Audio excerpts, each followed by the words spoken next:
말씀 보겠습니다. 히브리서 10장 15절부터 읽겠습니다. 히브리서 10장 15절에서 25절까지 같이 읽겠습니다. 또한 성령이 우리에게 증언하시되 주께서 이르시되 그날 후로는 그들과 맺을 언약이 이것이라 하시고 내 법을 그들의 마음에 두고 그들의 생각에 기록하리라 하신 후에 또 그들의 죄와 그들의 불법을 내가 다시 기억하지 아니하리라 하셨으니 이것들을 쌓으셨은즉 다시 죄를 위하여 제사 드릴 것이 없느니라. 그러므로 형제들아 우리가 예수의 피를 힘입어 성소에 들어갈 담력을 얻었나니 그 길은 우리를 위하여 휘장 가운데로 열어놓으신 새로운 살 길이요 휘장은 곧 그의 육체니라. 또 하나님의 집 다스리는 큰 제사장이 계심에 우리가 마음을 후림을 받아 악한 양심으로부터 벗어나고 몸은 맑은 물로 씻음을 받았으니 참 마음과 온전한 믿음으로 하나님께 나아가자.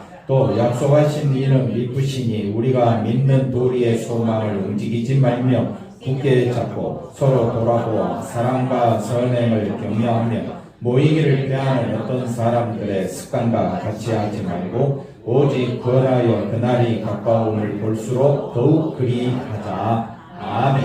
할렐루야. 하나님의 큰 은혜가 넘치기를 바랍니다. 오늘 말씀은 하나님께 나아가는 길이라 라는 제목으로 같이 말씀을 상고하고자 합니다. 15절 말씀 보겠습니다. 성령이 우리에게 증언하신다 했습니다. 성령이 뭘 증언하시느냐? 성령이 우리 안에서 어떻게 역사하시느냐? 오늘 낮에 말씀드린 대로 하나님께서 우리에게 성령을 보내신 목적은 16절 말씀 한번 읽어보십시다. 주께서 이르시되 그날 후로는 그들과 맺을 언약이 이것이라 하시고 내 법을 그들의 마음에 두고 그들의 생각에 기록하리라 하신 후에 아멘. 그러니까 성령이 오신 목적은 우리를 마시려고 새롭게 하시려고 새 사람 되게 하시려고. 그럼 저와 여러분이 새 사람이라는 증거가 있어야 되지 않겠습니까? 새 사람이라는 증거는 하나님께서 우리와 맺을 언약, 이 언약을 알게 하신다. 새 사람이 되었습니까? 그러면 하나님의 언약, 하나님의 약속, 언약은 두 개가 있습니다. 언약은 두 개가 있습니다. 첫째는 무슨 언약? 옛 언약. 두 번째는 새 언약. 옛 언약을 구약이라 합니다. 구약으로는 우리는 제사 받을 길이 없습니다. 근데 새 언약은 뭡니까? 새 언약은 누가 성취하셨습니까? 예수님이 십자가에서 성취하심으로 우리 죄를 사하셨다. 그래서 히브리서 굉장히 중요한 내용이 뭐냐? 뭐니 해도 최고의 축복이 뭐라 그랬습니까? 죄사합니다. 이걸 알게 하시려고 우리 안에 뭘 부어주셨다? 성령을 부어주셨다. 그래서 성령이 우리 마음에, 우리 생각에 뭘 기록하느냐? 기록하는 것은 우리가 죄사함 받은 존재다. 죄사함 받은 존재다. 하나님 앞에 귀한 자녀다. 이걸 하나님이 말씀하시고 약속하시고 그 다음에 성취하실 분으로 예수님을 보내주시고 우리로 하여금 깨닫도록 누구를 보내주셨다? 성령을 보내주셨다. 이렇게 말씀을 드렸습니다. 17절 또 한번 읽어보십시다. 또 그들의 죄와 그들의 불법을 내가 다시 기억하지 아니하리라 하셨으니 할렐루야. 우리의 존재가 뭡니까? 죄와 불법 그 자체가 우리의 본질입니다. 우리는 생각하는 것이 뭐라 그랬습니까? 죄지요. 죄를 다른 말로 자기 중심이라 했지 않습니까? 하나님만 바라봐야 할 우리 인간이 철저히 하나님을 외면하고 하나님을 무시하고 하나님 말씀을 짓밟고 우리는 철저히 누구 중심으로 살 수밖에 없다? 자기를 위해 살 수밖에 없다. 여러분의 삶을 보면 되는 겁니다. 다른 사람 볼 필요가 없습니다. 그렇기 때문에 죄와 불법은 뭘 말하느냐? 우리 인간의 본질이다. 인간의 본질. 그러니까 이런 말씀 들으면 듣기가 싫은 거예요. 마음에서 막 밀어내는 거예요. 나는 내가 잘 되고 싶은데, 나는 내가 성공하고 싶은데, 나는 남이 나를 알아줬으면 좋겠는데, 성경은 뭐라고 이렇게 우리를 향하여 손가락질하느냐? 너는 죄인이야. 너는 불법을 행한 자야. 그러면 죄와 불법을 행한 자의 마지막이 뭘까요? 심판입니다. 사망입니다. 멸망입니다. 그러니까 나는 원래 그런 존재인데 하나님께서 나의 마음속에 뭘 부어주셨다고요? 성령을 부어주셨다. 할렐루야. 뭘 받았다고요? 성령을 받은 사람은 내가 누구인 줄 안다? 나는 죄와 불법을 행하여 나는 본질상 진노받아 마땅한 자임을 알고 나의 자랑은 내가 아니라 오직 예수 그리스도 십자가밖에 없습니다. 그 말을 들어보면 저 사람은 성령이 역사하시는구나. 단번에 알 수 있습니다. 그런데 성령 역사하지 않는 사람은 말만 하면 꼭 누구 생각을 내세웁니까? 자기 생각을 내세웁니다. 자기가 잘났어. 자기가 대단한 사람. 그래서 어떻게 합니까? 항상 누구 중심으로? 자기 중심으로 모든 것을 판단합니다. 모든 것을 생각합니다. 그러니까 우리는 그렇게 살아왔어요. 그렇게 살아온 존재였어요. 어렸을 때부터 교육받은 게 뭡니까? 네가 잘 돼, 네가 성공해야 돼, 네가 큰 사람이 돼. 우리는 그렇게 어렸을 때부터 주입식으로 또는 거기에 소망을 두고 거기에 우리의 모든 것을 걸고 살아왔는데, 아니, 하나님께서 내 안에 들어오셨네? 성령님이 내 안에 들어오셔서 너의 본질은 뭐라고요? 죄와 불법이에요. 그런데 문제는 죄와 불법으로 가득 차서 나는 멸망받아 마땅한데, 하나님께서 예수 그리스도를 보내주심으로 이 죄와 불법을 십자가에서 다 용서해 주시고, 한번 따라합시다. 내가 다시 기억하지 아니하리라. 할렐루야. 어디 안에서? 예수. 이걸 깨달으면 깨달을수록, 이걸 알면 알수록 우리는 의지할 분은 예수님. 예수님이 다 하셨구나. 십자가에서 다 완성하셨구나. 그러면 나의 삶에 이런 나에게 죄와 불법을 가득 찬 나에게 이런 말씀을 전해주시는 것은 누구만 높이라고? 예수님만 높이라고. 그렇게 우리를 불러주신 줄로 믿습니다. 18절 읽어봅시다. 이것들을 마셨다 사하셨은 즉 다시 죄를 위하여 제사 드릴 것이 없느냐. 누가 제사 다 드렸으니까? 예수님. 그래서 19절에 뭐라고 말합니까? 그러므로 형제들아 우리가 누구의 피를 힘입어? 예수님의 피를 힘입어 어디로 나아가자? 성소에 들어가자. 성소에 들어갈 담력을 얻어내. 성소에 딱 들어가면 성소가 있고 지성소가 있어. 성소와 지성소를 딱 나누고 있는 게 뭡니까? 휘장입니다. 휘장. 그런데 예수님이 십자가에 달려 죽으셨을 때에 그 휘장이 위에서부터 아래로 쫙 찢어지게 되는 것입니다. 그래서 그 휘장을 뭐라고 이야기하느냐? 휘장을 20절에 보니까 20절 다 같이 한번 읽어봅시다. 그 길은 우리를 위하여 휘장 가운데로 열어 놓으신 새로운 살 길이요 휘장은 곧 그의 육체니라. 휘장이 뭐라고요? 그의 육체.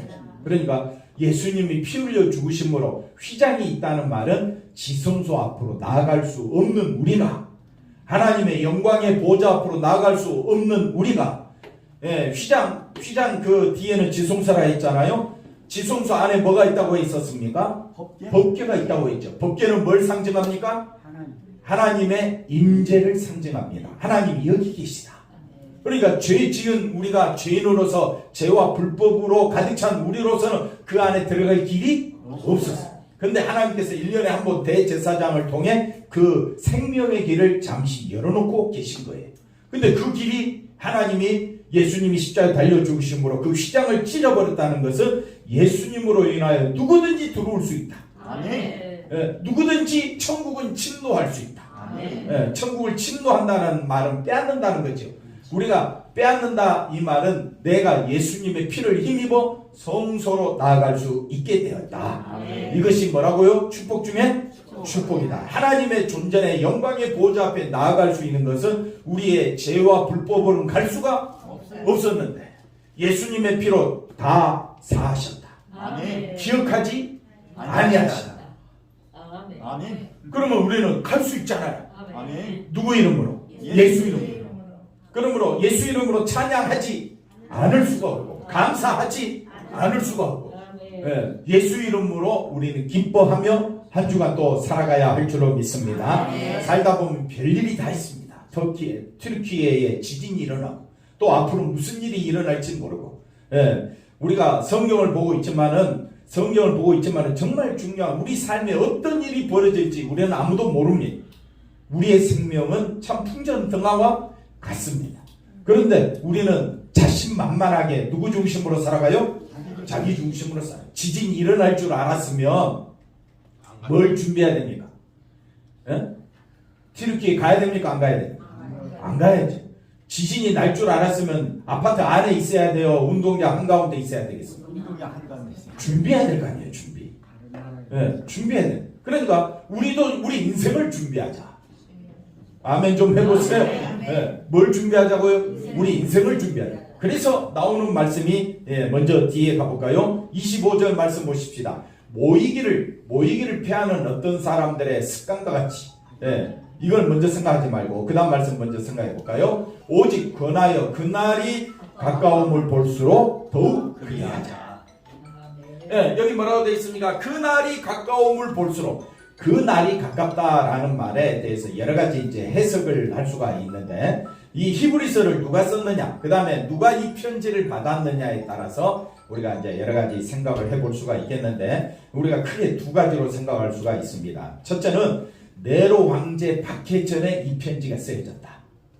그러니까 AD 64년경에 네로 황제 박해가, 로마의 대박해가 시작됐는데 그 직전에 이 편지가 쓰여졌을 수도 있다. 그 다음에 또 한 가지는 AD 64년이 아니라 AD 70년경에 예수님이 이제 승천하시고 난 뒤 AD 70년경에 예루살렘이 멸망할 것이다. 로마의 나라에 의해서 이스라엘이 이제 멸망당하게 되는 그 시점이 이르렀습니다. 그러니까 그 직전에 성도들에게 권면하는 겁니다. 어려움이 올 수가 있다. 참으로 힘든 인생의 시기가 다가올 수 있을 것이다. 그때일수록 더욱더 누군만 바라보자. 우리가 참 살다 보면 어려운 일이 있을 수 있잖아요. 힘든 일이 생길 수 있잖아요. 그럴수록 누군만 바라보자. 예수님만 바라보자. 네로 황제의 박해 앞에 성도들이 할 수 있는 것은 아무것도 없습니다. 그저 믿는 사람이라고 잡아다가 어떻게 해요? 과형시키고 사자박대기 하고 감옥에 가두고 있는 거 다 빼앗아 갈 때 우리가 할 수 있는 것은 아무것도 없습니다. 절망과 좌절밖에 없습니다. 그렇겠지요? 만약 이게 아니고 AD 70년경에 예루살렘이 멸망당한다는 그 시점이라면 로마가 이스라엘을 공격하는 그 시점에 이스라엘 백성이 할 수 있는 것은 아무것도 없습니다. 전쟁의 소용돌이 속에서 혼란 속에 그 다음에 일이 어찌 될까 모든 것이 망하게 된 그 시점에 의지할 건 뭐가 되겠습니까? 예수님밖에 없다는 겁니다. 마찬가지입니다. 이 말씀을 이제 우리가 다시 예수님의 재림이라고 생각해 봅시다. 또 다른 걸로는 개인의 종말이라고 생각해 봅시다. 예수님의 재림은 언제일지 모르겠지만 내 인생의 종말은 곧 다가오잖아요. 내 인생의 종말을 앞에 두고 우리가 한번 말씀을 보자 이거지. 그랬을 때 우리에게 가장 소중한 것이 뭐가 되겠느냐 이건. 정말 튀르키예 그 지역에 지진이 나서 지금 2만 명 넘게 죽었다고 이제 발표는 되고 있지만 실제적으로는 20만 명 넘게 죽었을 것이라고 추측하잖아요. 시리아 지역까지 포함해서. 그 지진이 누가 올 줄 알았겠어요? 지진이 7.8인가 그랬죠. 그럼 여진이 얼마나 됐습니까? 여진도 7.6이었어요. 그것이 4-5번. 그것이 장로님 저보다 더 잘하시네. 저는 그 2개만 알았는데. 그 여진이 몇 번 더 오니까 완전히 나라가 쑥대밭이 됐습니다. 그러면 그 사실아 그걸 우리가 알게 되었다면 그 지진을 대비해야 되지 않겠습니까? 마찬가지입니다. 히브리서 저자들도 우리는 지금 조금만 힘들어도 괴롭다, 힘들다, 고통스럽다, 코로나로 인해서 또 여러 가지 경제적 어려움으로 인해서 우리도 힘들다라고 말하는데, 튀르키예보다는 그래도 살만하잖아요. 그죠? 그러나 그보다 더 중요한 건요, AD 64년경에 로마 네로 황제의 박해가 우리 앞에 있다면, 만약에 전쟁이 우리 눈앞에 바로 펼쳐져 있다면, 예수님이 곧 재림하시거나 아니면 우리의 종말이 앞에 놓여져 있다면 우리는 뭘 준비해야 되겠습니까? 정말 준비해야 될 걸 준비해야 되지 않겠습니까? 그것이 바로 오늘 말씀입니다. 그것이 뭐냐? 그래서 이 19절 말씀 보십시다. 19절. 그러므로 형제들아 우리가 누구의 피를 힘입어? 예수의 피를 힘입어 성소에 들어갈 담력을 얻은. 그럼 준비할 게 뭐라고요? 예수의 피라는. 세상은 안전한 장소로. 박해가 있단다. 그러면 저 다른 데로 도망가자. 전쟁이 일어난다. 어떤 사람은 또 백두산이 곧 폭발한단다. 그래서 다 도망가자 그래요. 그거는 세상이 말하는 이치고, 믿는 성도는 그걸 바라보면서 내 인생의 종말도 생각해야 되고요. 나의 삶 가운데 우리 주님이 오신다면 우리는 뭘 더 준비해야 되느냐? 예수님의 피를 바라보자. 아멘. 예수님의 피를 소망하자. 아멘. 그래서 20절, 왜 예수님의 피만 바라봐야 되느냐? 그 길은 우리를 살려주는 길이다. 영생의 길이 되기 때문에 뭐만 바라보자? 예수님의 피를 바라보자. 21절 읽어봅시다. 또 하나님의 집 다스리는 뭐가 계시다고요? 큰 제사장. 큰 대제사장이 누굽니까? 예수님. 그 예수님이 계시니까 22절 읽어봅시다. 우리가 마음의 뿌림을 받아 악한 양심으로부터 벗어나고 몸은 맑은 물로 씻음 받았으니 참마음과 온전한 믿음으로 하나님께 나아가자. 우리가 이 어려운 시기에 환난과 재난이, 전쟁의 공포가 휘몰아치는 그 상황 속에서도 이 저자는 누구만 바라보자 그래요? 예수님만 바라보자. 아멘. 누구만 바라보자? 예수님만. 우리가 지금 평안하다, 안전하다 할 때도 누구만 바라봐야 되겠습니까? 예수님만 바라보자. 그러면 예수님을 바라보지 않는 게 뭐냐? 예수님을 바라보지 않는 것이 25절 다시 볼까요? 25절을 보십시오. 모이기를 피하는 어떤 사람들의 습관. 그러니까 왜 우리가 모여야 되느냐? 예수님의 피를 의지할 수밖에 없는 연약한 인생이기 때문에 우리는 모일 때마다 더욱더 누구를 의지해야 되느냐? 예수님의 보혈의 피입니다. 그런데 예수님의 보혈의 피가 관심이 없으면 그거는 모여도 모인 것이 아닌 겁니다. 그래서 모이기를 피한다, 이 말은 모이기를 피한다. 예수님의 피를 안 본다는 겁니다. 예수님의 피를 의지하지 않는 것이 모이기를 피하는 겁니다.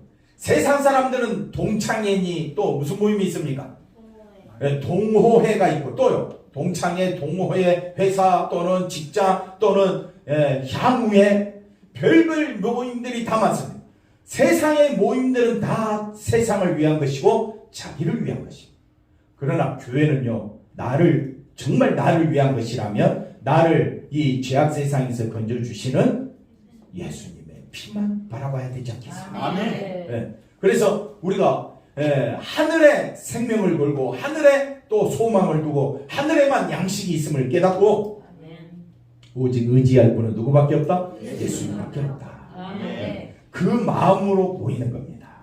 그리고 우리가 성령을 힘입어서 우리의 언약을 하나님의 언약을 성취하러 누가 오셨다고요? 예수님이 오셨죠. 완성하신 분이 예수님이죠. 그걸 깨닫게 해주신 분이 성령님. 그래서 예수님의 피가 나의 가치가 되고 나의 전부가 되고 나의 소망이 되는 사람은 어디에 있든지 누구만 의지하게 됩니까? 예수님만 의지해요. 누구만 의지하죠? 예수님만 의지해요. 왜? 그것이 하나님께로 가는 생명의 길이니까. 그것이 나를 살리게 하는 길이니까. 그러면 로마에 박혀도 두렵지도 않아요. 만약에 그 상황이 로마 군인들이 전쟁을 일으켜서 예루살렘을 함락시킨다 할지라도, 다시 말하면 대한민국에 큰 어려움이 다가온다 할지라도 우리는 생명 얻는 길은 예수님의 보혈의 피가 되는 줄로 믿습니다. 물론 우리 가운데 지진으로 인해서 너무너무 어려운 가운데 있는 거, 육신의 고통은 말할 수가 없겠지. 그러나 그것보다 더 어려운 게 뭐냐? 우리 인생의 종말에 서서, 인생의 종말의 끝에 서서 나를 보자 이거죠. 그럴 때 지진으로 죽는 이건 아무것도 아닌 겁니다. 정말 중요한 게 뭐냐? 내가 죄와 그 다음에 뭐라 그랬습니까? 죄와 불법. 감사해요. 오늘 특송을 하시더니 죄와 불법 가운데 영원한 심판에 떨어질 내가 거기에 떨어지지 아니하고 하늘 보좌에, 영광의 보좌에 주님과 함께 있는 것이 나의 최고 기쁨이 되지 않겠습니까? 그러면 난 뭘 준비해야 되겠습니까? 뭘 갖고 있어야 되겠습니까? 예수님의 피입니다. 예수님의 보혈의 피가 나를 살린다는 것을 생각하시고, 정말 중요한 게 뭡니까? 우리 믿는 사람들은 예수님의 피로 우리가 하나가 되어야 할 줄로 믿습니다. 그게 뭐냐? 22절입니다. 22절 다 같이 읽어봅시다. 우리가 마음의 뿌림을 받아 악한 양심으로부터 벗어나고 몸은 맑은 물로 씻음을 받았으니 참 마음과 온전한 믿음으로 하나님께 나아가자. 지금 이 히브리서 저자가 이 편지를 받아보는 사람들이 곧 큰 임박한 진노 가운데 어려운 가운데 있다는 것을 알고 있습니다. 알고 있는 그들에게 우리 인생에 어려움이 다가올 걸 알고 있는 저자가 우리에게 뭐라고 말하냐? 너희들은 하나님께 나아가 하나님의 백성이다. 예수님이 다 완성해 놓은 그 십자가 길 바라보고 참고 인내하면서 누구만 바라보자? 예수님만. 예수님 바라보지 않는 자가 모임을 피하는 자다. 근데 그것이 뭐라고요? 습관이 되었다. 우리가 바라보고 의지할 분은 누구밖에 없는데? 예수님의 피밖에 없는. 그 예수님의 피로 하나님께 나아가는데 그 피를 바라보지 않는다는 것은 누구를 의지하겠다는 겁니까? 자기의 지혜를 바라고 있다. 나는 이 전쟁의 틈바구니에서 이 지진 가운데서 어려운 가운데서 나는 내 힘으로 내 인생을 이겨낼 거야. 세상이 볼 때는 가장 똑똑한 사람이지. 그러나 하나님 보실 때는 오히려 그게 가장 미련한 사람이 될 수가 있습니다. 그러므로 여러분이 이제 한 주간 또 살아갈 때에 어디에 있든지 무엇을 하든지 나는 항상 어디에 깨어 있어야 한다고요? 예수님의 피 가운데 깨어 있어야 할 줄로 믿습니다. 그래서 여기 말씀 보십시오. 22절 언제까지 갔습니까? 22절 자 참 마음과 온전한 마음. 그러니까 저와 여러분이 우리의 악한 양심으로부터 마음의 핏부림을 받아 악한 양심이 우리의 죄가 다 사해진 것이 예수님의 피 아닙니까? 아멘. 그 예수님의 피를 내가 믿겠습니다 하고 세례받는 것, 물세례 받는 것, 그걸 맑은 물로 씻음 받았다. 같은 말입니다. 같은 말. 그러니까 마음을 씻든 몸을 씻든 몸과 마음을 씻어주는 건 뭐밖에 없다? 예수님의 피밖에 없다. 그러면 예수님의 피를 중심으로 우리가 하나가 되어야 할 줄로 믿습니다. 우리의 생각과 우리의 말과 우리의 행동하는 모든 것이 뭐가 중심이 되어야 하겠습니까? 예수님의 피. 예수님의 피. 그래서 참마음과 온전한 믿음으로는 말은 우리가 한 마음. 한번 더 합시다. 동일하게. 동일한 말. 동일한 생각. 동일한 우리의 여러 가지 우리의 마음을 다 하나로 예수님의 피로 모아서 예배 드려야 되지 않겠습니까? 근데 예배 드릴 때 이런 마음이 아니라면 이거는 예배를 피하는 거나 똑같다. 얼마나 무서운 말입니까? 예배라는 건요, 예배라는 예수님의 피 의지해서 하나님께 나아가는 우리의 한 마음이잖아요. 이게 예배예요. 그러면 이 예배를 피하면 됩니까? 안 됩니까? 예배를 피한다는 말은 예배 참석한다 안 한다는 개념이 아닙니다. 예배를 참석한다 안 한다는 개념이 아니라 우리의 예배는 뭐가 중심입니까? 예수님의 보배로운 피입니다. 교회는 뭐가 중심이 돼야 돼요, 장로님? 예수님의 보배로운 피인데 모이기를 피한다는 말은 그 피를 보지 않는다는 거예요. 잘 이해가 됐습니까? 그래서 이 말씀을 잘 보시면 23절 넘어가 봅시다. 그래서 약속하신 새 언약을 주신 분은 누굽니까? 예수님. 믿으시니 신실하신 하나님이시니 우리가 믿는 도리의 소망을 움직이지만 예수님만 바라보자. 아멘. 여기서 흔들리지 말자. 아멘. 흔들리는 것은 모임을 피하는 것이다. 그러니까 모임을 피한다는 말은 예수 이름으로 교회에 모였다 할지라도 그 모임을 피하는 거나 똑같다 이 말이에요.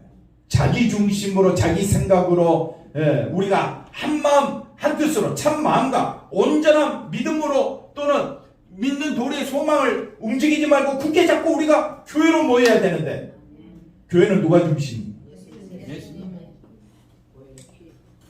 예수님 보혈의 피가 중심이 돼야 되잖아요. 1등 교회. 발은 좋더라고요. 1등으로 예배 잘 드리는 교회. 그럼 그건 뭡니까? 예수님의 보혈의 피가 아니겠어요? 아멘 좀. 제가 일찍 마치려고 해요. 일찍 마치려고 해요. 대답은 해줘야 이 잔소리가 또 안 나올 거 아니에요. 그래서 서로 이렇게 서로 돌아본다는 게 뭐예요? 아하, 그렇지요, 권사님. 다음 주 특송 잘 계시겠는데요? 네? 서로 돌아본다는 것은 예수님의 피만 높이느냐 안 높이느냐, 그걸 서로 돌아보라는 거예요. 그게 뭐라고요? 사랑이고 선행이다. 그리해야 25절 이 말씀을 예배 드린다 안 드린다 그런 개념이 아니라 모이기를 피한다라는 말은 예수 중심으로 모이지 아니하고 누구 중심으로 모이는 거예요? 자기 중심, 사람 중심, 세상 중심으로 모이는 예배는 그건 모이기를 피하는 거랑 마찬가지입니다. 왜? 우리 인생에 있어서 가장 중요한 것은 뭐밖에 없다고요? 예수님의 피밖에 없습니다. 그래서 마지막 말씀 뭐라고 이야기합니까? 오직 권하여 십자가만 자랑하라. 네. 우리가 새로 지으심을 받은 것만이,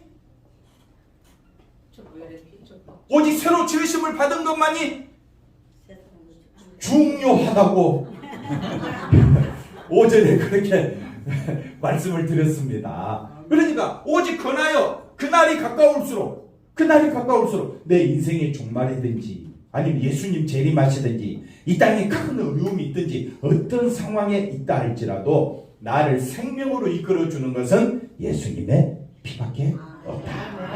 이 소망 가운데 든든히 서시고 예수님만 높이며 살아가는 한 주간 되시기를 주의 이름으로 간절히 축원드립니다. 기도합니다. 하나님 감사합니다. 예수님 안에서 살아가는 것이 우리 최고의 기쁨이 되게 하여 주시옵소서. 우리의 삶에 예수님의 피 아니면 우리 인생은 아무것도 아님을 알게 하여 주시옵소서. 우리 사랑하는 모든 성도들의 가정과 직장과 하시는 모든 일에 하나님 함께하여 주시되 세상에서 우리가 열심히 살되 십자가 보혈의 능력으로 살고 있음을 깨달아 알게 하여 주시옵소서. 예수님의 이름으로 기도하옵나이다. 아멘.